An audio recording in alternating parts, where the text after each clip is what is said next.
You're listening to Ecomonics, a Debutify podcast, your resource for one-of-a-kind insights into the world of e-commerce and business in the modern age. This is Joseph. I'll be presenting a wealth of industry knowledge from interviews with successful business people and our own state-of-the-art research. Your time is valuable, so let's go.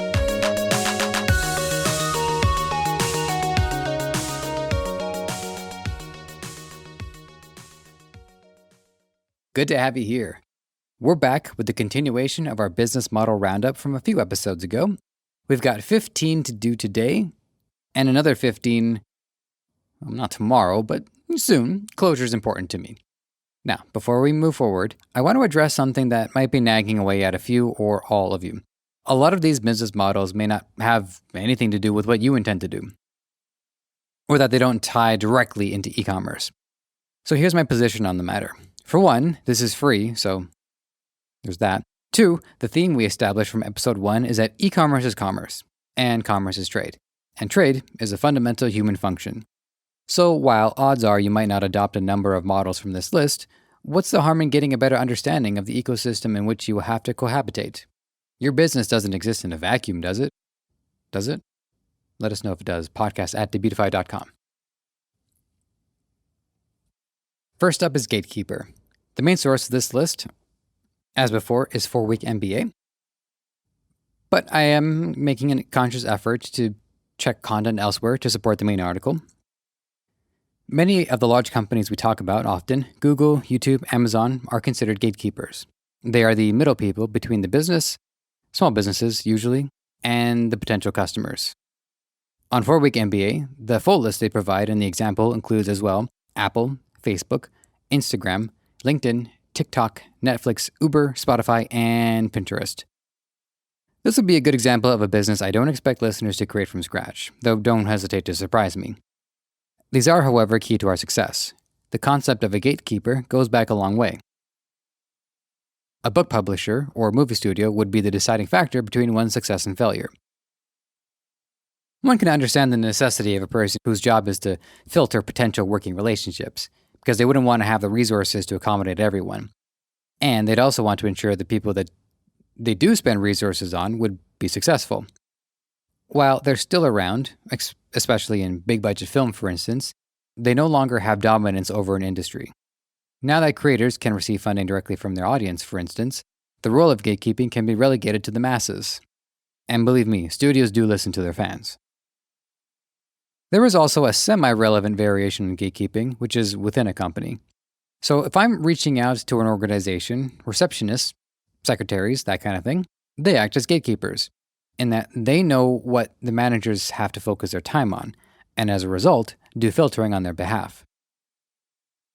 According to Indeed.com, there are 4 highly popular, relevant gatekeeping trends: search engines, social media, influencers, and gatekeeper marketing, all of which tie into the companies listed. Indeed goes on to describe how each one is a relevant gatekeeper. Search engines filter information. Their aim, in theory, is to rank the best results at the top, leading users to better information. We combat this with good SEO. We combat this by also providing good information, but we also combat it with good SEO, so that it's more search-friendly. Social media turns it over to the masses, each person having a say in whether or not content will be shared to other friends on their platforms. We address this in 2 ways: by being in full control of our own social media presence to keep the trolls at bay, and this is speaking as a former troll, and to provide content that you never know, and to provide content that people will want to share organically. Their point on influencers, I must say, surprised me, because usually when I hear the word influencer, I think of Instagram influencers, which are also gatekeeping in their own way. But Indeed.com points out that there are junior employees whose job is to research potential options for a manager or executive. If you made it past a receptionist, they would be the next level you face before you encounter the boss.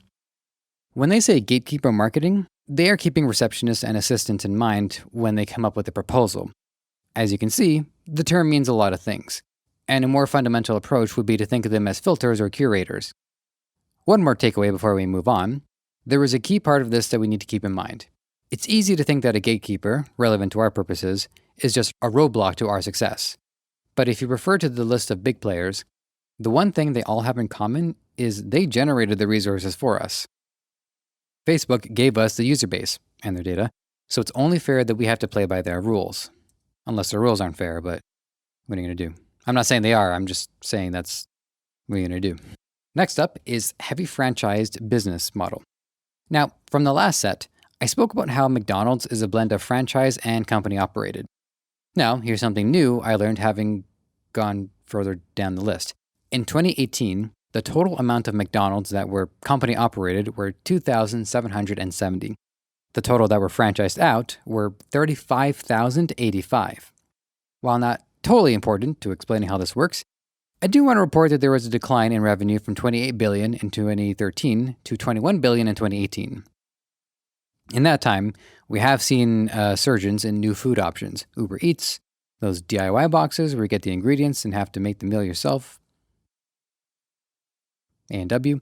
While there's plenty, A&W's been around for a while, but I would say they had a resurgence more recently. Anyways, while there's plenty of content regarding franchise businesses, or business models in general, finding one that qualifies as a heavy franchised one was a bit trickier, but I managed. These additional insights come from MarketRealist.com, who took a look at Papa John's International, who by the end of 2014, the company had 735 self-owned restaurants and 3,928 franchised ones. Here's the process. The company, Papa John's, examines the business background, previous restaurant experience, and then examines finances before approving the application. Then, the prospective franchisee goes through a training program themselves. Or they get an operator who would also have to be a shareholder, or at least someone who could gain equity in the franchise. Put another way, someone who stands to gain a return beyond just a paycheck.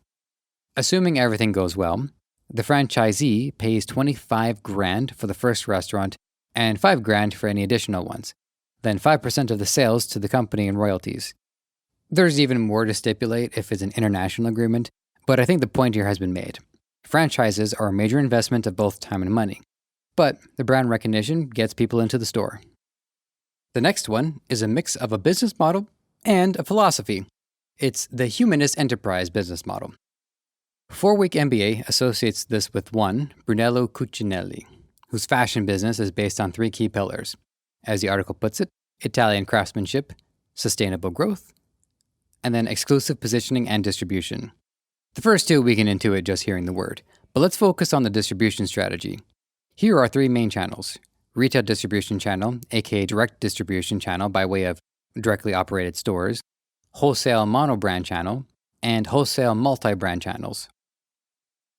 Retail takes 55%, wholesale mono-brand is only 5%, and wholesale multi-brand is 38% of the revenue.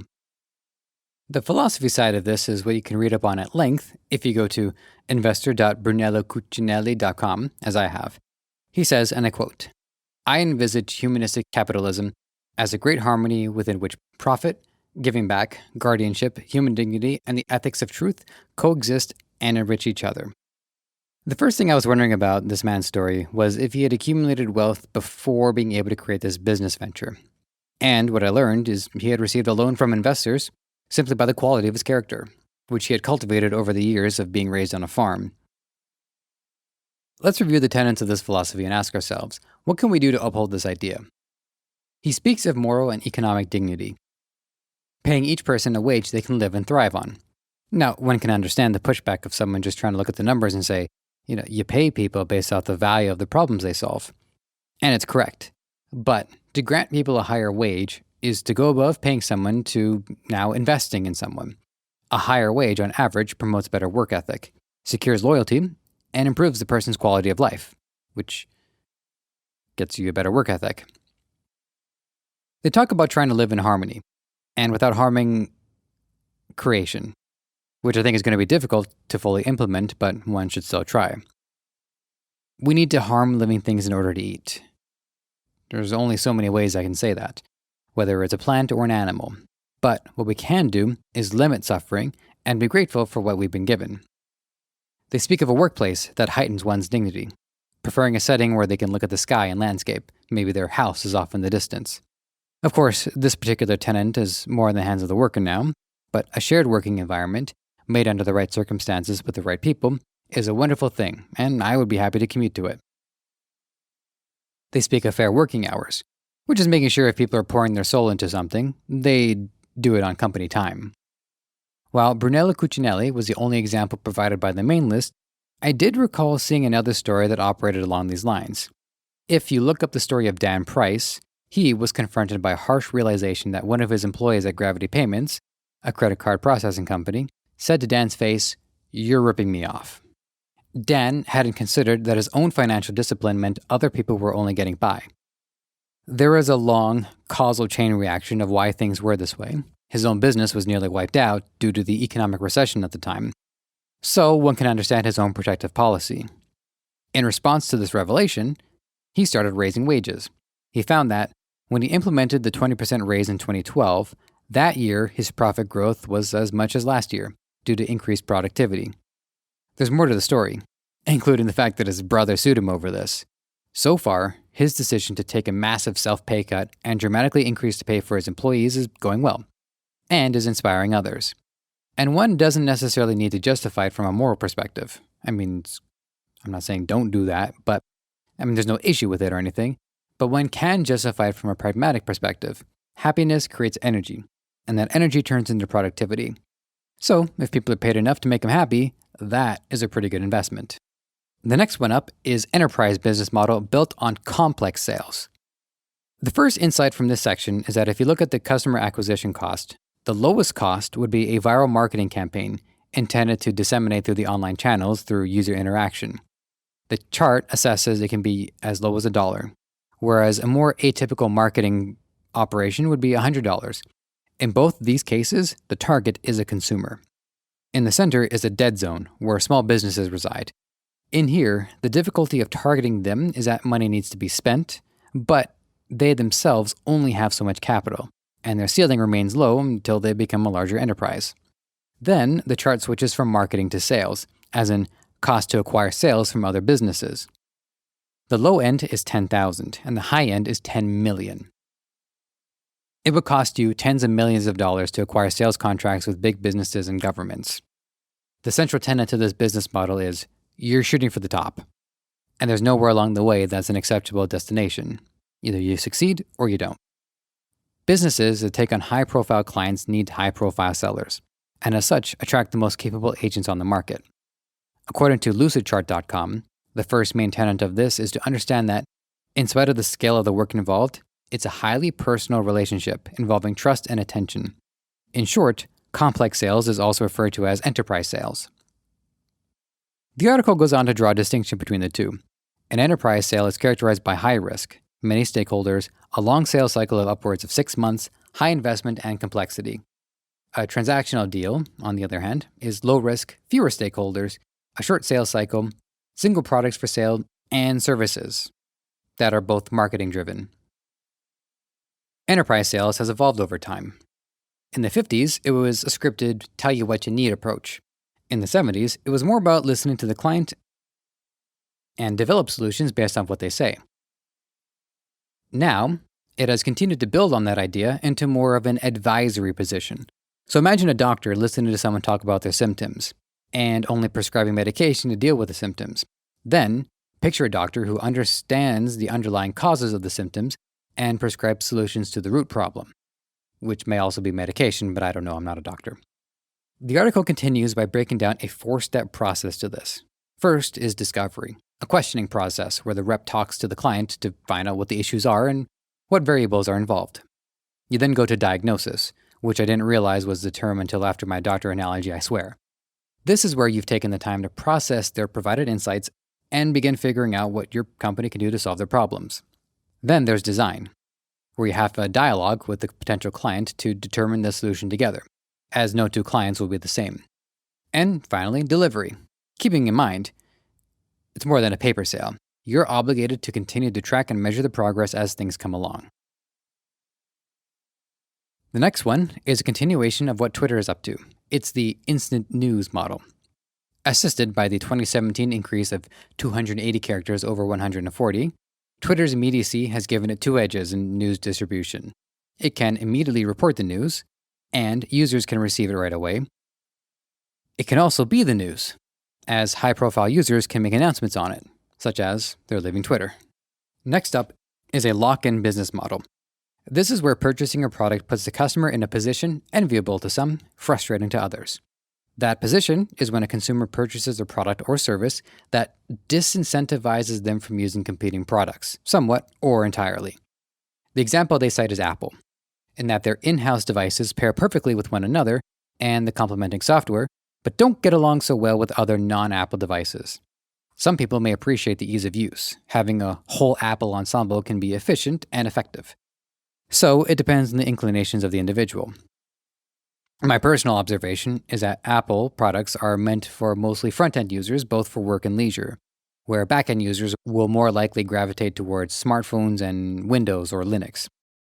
One upshot to this is that some Apple services, like Apple Music, are still accessible from the outside world, and so users can get a sense of the company's MO in terms of aesthetic and functionality. According to their 2019 annual report, Apple's revenue streams are 17% services, 54% iPhone purchases, 9% iMac, 8% iPad, and 9% wearables and home accessories. The wearables and home accessories are the most recent success, with an increase of $12 billion in revenue between 2017 and 2019. A few other examples that come to my mind include video game consoles. It's taken a long time for crossplay to become an accepted norm. For the most part, purchasing a console means committing to the value of it. There's also subscribing to Adobe Creative Suite. It boosts productivity if you're using the softwares, especially in that they support one another. Using Google services encourages the users to use other services, again, due to cross-pollination. Personally, the weakness I have experienced with this kind of model is the feeling of missing out. Or in one case, knowing full well I was missing out. When I subscribed to the Creative Cloud, I was constantly in a state of self-loathing because I didn't maximize the value. I barely broke even. It can be frustrating to a customer to want to use a service and have the other aspects of the service gnawing away at you, like using Word and expecting to have to use the whole Office suite, or having a membership to a fitness gym and only taking spin classes. I believe the seller should be the one always looking for ways to provide value to the customer, and not put pressure on the customer to find it themselves. Following that, we have management consulting, which points to Accenture, Accenture. And I have to say, the scale they operate is a lot larger than I would have expected. Globally, they have approximately 425,000 people in their company. I don't know. I mean, I've double-checked. It blows my mind. Their revenue is split among 5 operating segments: 21% financial services, 17% health and public service, 27% products, 13% resources, and 19% communications, media, and technology. Accenture is considered one of the most successful consulting firms in the world. And on top of that, also provide information publicly as a way of providing for the net good and enticing prospective clients looking at the website. If this is what they're giving away for free, what can they do for me at a premium? Consulting, I should say, is a great resource anyone with expertise in their field should be willing to wield. In my time as a freelancer, I would offer my consulting services for free. Frankly, I enjoyed it. It gives me a chance to sit with someone in a no-pressure setting and enjoy a fresh conversation where I have a lot to offer. I was also happy to do it just for the experience, and in many cases, it would end up a business arrangement down the line. No matter what, consulting is a great tool in your arsenal, and I couldn't think of a reason not to offer it, so long as you make it worth your time. Market maker model ties into the feeder model we discussed last time. Again, referring to Uber with this one. Let's go over it here as it is referred to as a flywheel effect. Uber supplies a platform and drivers hop on board. The drivers lower the wait times and fares, which leads to more riders. More riders per hour means higher earnings potential for drivers, which leads to more drivers, completing/perpetuating the cycle. This would also be the time to note that dynamic pricing is also factored into this operation. In a static price point, or flat rate, the price is the same no matter what.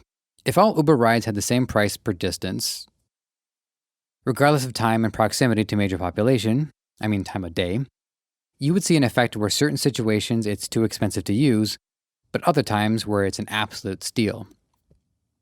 As a freelancer, I would do flat rate, which puts the pressure on me to be as efficient as I could with my time so that I could have a higher average hourly rate. Uber, on the other hand, uses dynamic pricing based on peak times of service and customer segmentation. So that way, the users have to consider the cost of convenience. If a live show lets out and about 1,000 people need rides, well, you can only imagine how many people are going to be looking for an Uber at that time. In a way, it functions like a market where the supply and demand are in constant flux, as it should be. Multi-brand business model is an interesting story laid out here. 4-Week MBA tells of a war between Kering Group and LVMH, both of whom wanted Gucci. What's surprising is that neither company were luxury brands to begin with. Kering was into lumber trading, and LVMH were in construction. Kering eventually went out and took over Gucci. LVMH ended up acquiring Fendi. Both these French companies have a large set of brands they oversee. On one side, their multi-brand strategy uses some centralization, brand collaborations, economies of scale, supply chain and branding initiatives. Other elements are more decentralized, individual brand decision-making and fostering creativity. The part that surprised me about this is I always expected luxury to beget luxury. But in both these instances, the liquidity they earned from their trade-based operations allowed them to purchase these brands at all. Let's keep going. We can certainly find a lot to say about the multi-business model. The example listed here is Amazon, whose pillars are their first and third-party selling platform, their advertising, AWS, and Prime. As a consumer, it may not seem obvious what business Amazon has selling cloud storage to the same people they're selling Kindle books to. But that's because they aren't. It's more of a case of, this service is something they'd need to use for themselves anyways, so they might as well provide it publicly. As we said before, it's a revenue stream with a better profit margin, as a digital service is easier to mark up. LinkedIn, a social/professional network, it's more professional than social. A social professional network. There we go. It's an example of a multi-sided platform, where the business supports two distinct groups of people who are in need of one another. On the one side, you have the professionals looking to get hired. They're incentivized to join LinkedIn to gain connections and find a job in their career field. But LinkedIn can offer them learning and development programs. On the other side are HR managers, who scour LinkedIn for the best candidates. LinkedIn offers them hiring services. A small but still notable benefit to LinkedIn is that conduct is important. I read online that people using LinkedIn to ask people out on dates was frowned upon. Personally, I think it would be hilarious if there was a dating option since professionals may want to date one another. Call it power coupling if you have to. We've talked about Lyft and Uber on the first part, how they are feeder models, and also spoke about Uber in the mark maker model. Multimodal, multimodal, was on the verge of being a tongue twister for me, but I made it out. So Lyft is the example used in multimodal, where one platform offers different variations on the service. So we know the advantage riders have not needing to invest in a vehicle, which is a large cost, and that drivers can earn additional income to offset the cost of the car. And we also know people can even own vehicles specifically for others to drive on Uber, lowering their costs even further. The multimodal part of this is that Lyft is also providing bike sharing and electric scooters, with autonomous cars being the next major breakthrough coming down the pipe. Another approach to this would be to consider Uber's subscription service. According to an article on hackernoon.com, Uber's main goal has, along with Lyft, to be able to provide a cost-effective and time-efficient alternative to owning a vehicle. Thank goodness for them too, I might add. I just opened my Uber app to confirm what I read on Hacker Noon, and it doesn't exist yet in Canada. Not being a frequent Uber user myself, I'm in Toronto, we got pretty decent public transportation. They've expanded into grocery delivery, as well as restaurant food, and of course, their usual bread and butter. The subscription service, launched in the US, is a multimodal in that they wanted to diversify the revenue stream. By creating a value proposition for the user, it opens up a part of their market to a more cost-effective method based on their usage habits and revenue. One question I think is important to ask, for the sake of clarification. Is Amazon multimodal? The answer is yes, but I think the point here is to hone in on an application like Uber and Lyft, where all the variations are in one place. I go onto Amazon.com for shopping, and it takes a bit of intuition to seek out AWS, not knowing about it before. You'd have to scroll all the way to the bottom and squint to see the other services. Not exactly promoted front and center like Uber Groceries. Multi-product, or Octopus business model is next up, and the implications of an octopus suggest that. While there are many endpoints, there is something that keeps them together. The example they provide is OYO. That's capital O, capital Y, capital O. Which is a living space aggregator, specializing in hotels, but also services private townhouses and vacations. They've expanded it to a number of other services, but you'll see that they're all connected under the same umbrella. Yo Help, a self-help tool that supports check-ins, checkouts, and payments. Oyo Life, which aims to provide millennials and young professionals with homes and private long-term rentals. Collection O, providing booking and renting services to business travelers. Pallet, which focuses on staycations, Silver Key, which provides services to corporate travelers, and Capital O, which provides booking services. You can see how they're able to provide support to other hotel companies at a price, turning over some revenue even if they don't themselves own the property. At least not yet. On Demand is next on the list, and it refers to Netflix. And we've discussed previously on our backend episode, Netflix has a negative cash flow because it continues to invest in licensing and original content. It should be mentioned that in 1997, the genesis of Netflix was to mail DVDs. But this was on a fixed schedule and didn't fully integrate On Demand until later. On Demand, at least as far as TV goes, has changed a lot of the way TV content is created. I grew up watching TV and always expected commercials. But writers had to keep these commercial breaks in mind and create dramatic moments or act breaks so that there's enough investment on the viewer to carry interest to the other side. Original series on Netflix or YouTube Red are not created with commercials in mind, so there's more of a flow to the storytelling. Dramatic TV, aka dramas, have a job to do. At the end of the episode, something important has to happen to hook viewers onto the next episode. Now, if a show is being written and they're expecting viewers to be back next week, the hook needs to be strong and it gets people talking about the show in between episodes. Multiply this by 10 for season enders. However, original programming often will simply release all the episodes at once. So the hooks are still there, but because there's so little downtime, it changes the impact of these hooks. What's suddenly critical is what they do to close out a season, as that will need to carry people for a year. Longer, even, depending on the still murky waters of online media distribution. I bring this up because it's important to acknowledge that, at first, On Demand is seen as a way for people to get content they're used to viewing one way, but once they're engaged in the format, that's when the format itself will create new demand and new expectations. You can always tell when I'm weighing in personally on something, and that was no different. I felt it was important to take a 30K foot overview.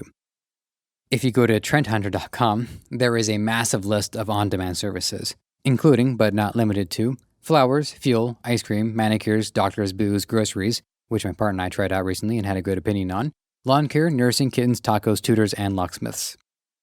Oh, and Uber, but we talked about that. Okay. The last one on the list for today is more feel-good than I expected. I mean, I was just counting to 15. We have the one-for-one business model. This is the kind of humanitarian business model that creates profitability and contributes to the net good in a big way. The first pillar, the consumer, buys a pair of shoes off the website. In this example, it was Tom's Shoes. Tom's Shoes sends another pair to kids in developing countries. It gives customers a positive feeling for one, but also makes them natural advocates for the company. So whenever somebody says, "Hey, Joseph, I see you put on shoes today," I can say, "Even better, this time I helped someone else put on theirs." The affiliates are the second pillar, who by promoting the business, they earn money knowing they've helped get shoes to kids in need. The third pillar, the NGO, expands its operation by providing the distribution for Tom's Shoes. So on the one hand, one supposes the profit margin is lower because you can only sell shoes for so much. Still a lot, mind you, but everything's got a cap. So the fact that one purchase leads to two costs means the profits are razor thin. On the flip side, marketing is where Tom's Shoes can thrive. Because customer word of mouth is so passionate, the bottom line is, and you can see how it refers to earlier about human capitalism, doing good is profitable. Think about it. That's another chunk of them down. Continued credit to the mega list provided by 4weekmba.com. We'll have one more episode to go before we wrap this up. As always, your feedback is treasured. So contact podcast@debutify.com. Talk to you soon. You might have found this show on any number of platforms: Apple Podcasts, Spotify, Google Play, Stitcher, or right here on Debutify. Whatever the case, if you enjoyed this content and want to help us thrive, please take a few moments to leave a review on Apple Podcasts or wherever you think is best. We also want to hear from you, so whether you think you'd be a good guest or want to weigh in on anything related to our show, you can email podcast@debutify.com or connect with us on Facebook, Twitter, Instagram, and TikTok. Finally, this podcast is created by the passionate team at Debutify. If you're ready to take the plunge into e-commerce or are looking to up your game, head over to Debutify.com and see how it can change your life and the lives of many through what you do next.